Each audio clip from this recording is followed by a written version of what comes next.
Bonjour et bienvenue dans cette première séance de rattrapage. Pour ceux qui ne sauraient pas ce que c'est, les séances de rattrapage sont des vidéos dans lesquelles j'expose les films que je n'ai pas critiqués mais que je suis quand même allé voir au cinéma. Et comme je l'ai dit dans mon bilan de l'année 2017, il y aura une séance de rattrapage tous les mois pour vous maintenir au courant de ce que j'ai vu tout le long de l'année. Alors, ce n'est pas par ordre de sortie que je vais vous exposer les films, mais par ordre de préférence, parce que quand je vais voir un film, j'expose toujours dans mon classement l'ordre des films que j'ai préférés à celui que j'ai le moins aimé. Donc, j'oublie souvent les dates à laquelle ils sont sortis, donc je préfère vous les sortir par ordre de préférence. Et c'est pour ça que le premier film que je vais vous présenter sera Brillantissime, film de Michèle Larocque, qui en est aussi la scénariste et aussi l'actrice principale. Ouais, ça sent vachement le projet personnel, ouais. Michèle Larocque qui partage l'affiche du film avec Kad Merad, Rossi De Palma et Gérard Darmon. C'est l'histoire d'une femme qui se fait larguer par son mari à Noël et qui se fait abandonner petit à petit par sa fille. Et qui va devoir se reconstruire petit à petit. Comment dire, le film a pas mal de défauts. Le film ne soigne pas du tout sa mise en scène, ne soigne pas du tout le décor, est assez incohérent là-dessus.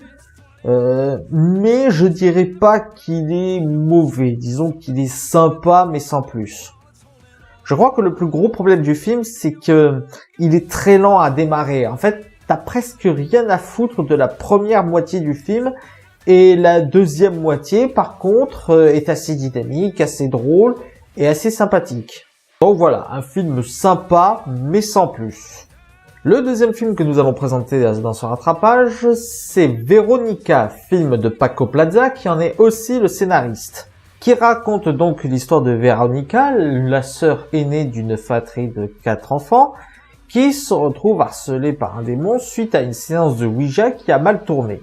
Un film franchement, pareil, sympa mais sans plus. Disons que le problème c'est que le film veut s'interdire des jumpscares et veut se libérer des jumpscares pour faire peur, ce qui est en soi noble de sa part.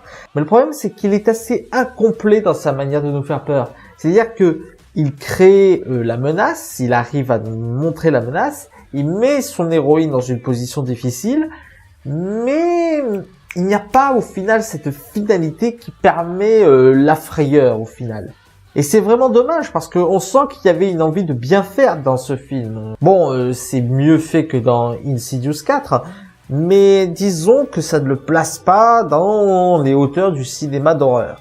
Après, il faut reconnaître que le jeu d'acteur est plutôt bon, que la manière de respecter les choses et de recréer le décor est plutôt très bonne aussi, et que les personnages sont plutôt attachants. Ah, et j'ai pas dit, l'actrice principale de ce film, c'est Sandra Escacena. Le troisième film de ce rattrapage sera Les Heures Sombres, film de Joe Wright et scénarisé par Anthony McCarten. Film qui raconte l'histoire de Winston Churchill lors de son accès au poste de Premier ministre et qui a décidé de se lancer dans la Seconde Guerre mondiale, le rôle de Churchill étant attribué à Gary Oldman. Et je dois avouer qu'au niveau de décor et au niveau maquillage et costume, les réalisateurs se sont vraiment donné les moyens de nous replonger dans le contexte. Notamment le costume de Churchill qui est absolument bluffant. Vous attendez pas à un film avec grosse action, c'est un film qui se base surtout sur des enjeux politiques et de voir à quel point l'Angleterre n'était vraiment pas chaude pour se lancer dans la guerre. Je dirais que c'est plutôt un bon film, même s'il a plusieurs longueurs, qui sait mettre des émotions. À part ça, je n'ai pas grand chose à dire, je pense que sa nomination aux Oscars pour les meilleurs maquillages et costumes était totalement méritée. Et le quatrième film de ce rattrapage sera In the Fade, film de Fatih Akin, qui en est aussi le scénariste, et avec Diane Kruger dans le rôle principal, avec Nouman Rakkar et Ulrich Tukur. Film qui raconte l'histoire donc d'une femme qui perd son mari et son fils à cause d'attaques néo-nazis, le mari étant d'origine étrangère, et qui va chercher à venger son mari et son fils. D'abord par un procès, puis ensuite par des moyens illégaux. J'ai beaucoup aimé ce film. Pour la petite histoire, je suis allé voir ce film en même temps que Three Billboards, les panneaux de la vengeance, qui a été nommé aux Oscars et qui a reçu plusieurs Golden Globes. Mais je dois vous avouer, j'ai préféré In the Fade à Three Billboards, les panneaux de la vengeance. Parce que dans In the Fade, je n'ai pas ce sentiment de frustration que j'ai ressenti devant Three Billboards. On sent vraiment un scénario complet, on sent les doutes que travaille le Diane Kruger dans le rôle titre, qui tient le rôle impeccablement. À part quelques décisions stupides, j'ai pas grand chose à reprocher au film, avec aussi quelques longueurs et un petit peu un sentiment de what the fuckisme concernant le procès qui a donné donc un acquittement sans qu'on t'explique pourquoi. J'ai beaucoup aimé aussi certains plans qui étaient assez symboliques. Par exemple, il y a tout un plan où Diane Kruger est triste mais qu'elle n'arrive pas à pleurer. Et en fait, il y a un jeu d'ombre avec la pluie à l'extérieur qui fait que l'ombre de la pluie coule sur son visage et que ça fait des larmes de pluie. Je trouvais ce plan extrêmement bien pensé. Un gros reproche que j'ai à faire par contre, c'est la fin qui me paraît un peu expéditive quand même si on a un scénario assez bien construit et assez complet. Et le 5e film de notre rattrapage du mois de janvier sera The Greatest Showman, film réalisé par Michael Gracie et scénarisé par Bill Condon, avec notamment Hugh Jackman, Zac Efron, Zendaya, Michelle Williams et Rebecca Ferguson. L'histoire donc de Philip T. Barnum, qui est le créateur d'un des premiers cirques aux États-Unis, le cirque Barnum, qui était connu pour montrer des gens assez spéciaux comme la femme à barbe, des géants, des nains, ce genre de personnes, quoi. Et qui est représenté donc sous une forme de comédie musicale. J'ai beaucoup aimé le film, j'ai trouvé qu'il était très bien. Simplement, j'ai plusieurs reproches à faire. Déjà, je ne crois pas que la forme soit vraiment appropriée pour présenter la vie de Philip T. Barnum. C'est pas le fait que ce soit romancé qui me pose problème. Tous les biopics sont romancés. Mais celui-là, il y a quand même un brin trop de romance, je dirais. Notamment à cause du côté comédie musicale qui ne peut pas s'empêcher de mettre tout sur un ton enfantin. Alors qu'il y a des situations qui ne s'y prêtent pas.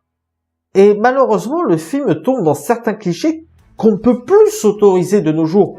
Le cliché du quiproquo, par exemple, le cliché de « c'est pas ce que tu crois, mais je crois que tu m'as trahi », ça fait des années que ce cliché ne doit plus être présenté dans les films. Ça n'en fait pas forcément un mauvais film, la photographie est excellente, les décors sont plutôt bien retranscrits, les décors qui sont d'ailleurs magnifiques, les acteurs jouent plutôt bien, les moments musicaux sont très bien aussi, mais il y a quand même des défauts à soulever.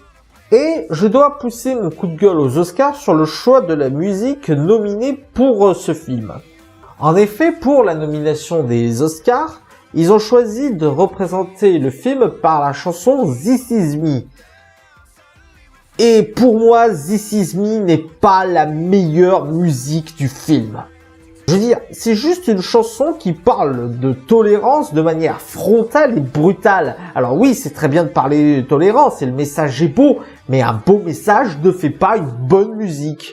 Personnellement, niveau musical, j'aurais largement préféré qu'ils choisissent The Greatest Show, qui est la chanson d'ouverture et de fermeture du film. Ou alors, si vous voulez absolument prendre une musique qui parle de tolérance, puisque le film parle de tolérance, prenez la chanson Rewrite the Star, la chanson chantée en duo par Zac Efron et Zendaya, qui parle du problème de l'époque avec les couples transraciaux. Ça aussi, ça aurait été très bien à la fois parce que c'est une bonne musique, mais en plus parce que ça représente ce côté message sur la tolérance et sur les ségrégations que vous voulez mettre en avant.